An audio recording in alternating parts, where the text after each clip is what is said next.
purpose po ng Flavors of Quezon,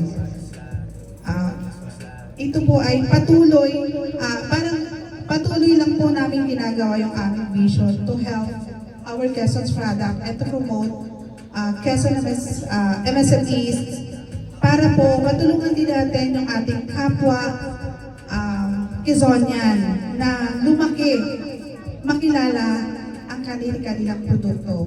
Ito na, nagsisimula na ang pagpapasikat natin ng mga produkto ng Quezon.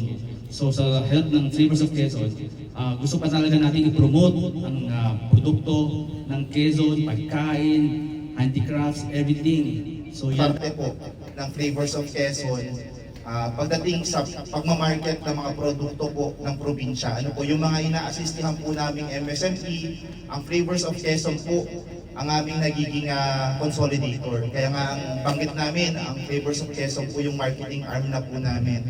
So, it's the only key for us to really promote Quezon because one cannot do it alone. The province cannot do it alone.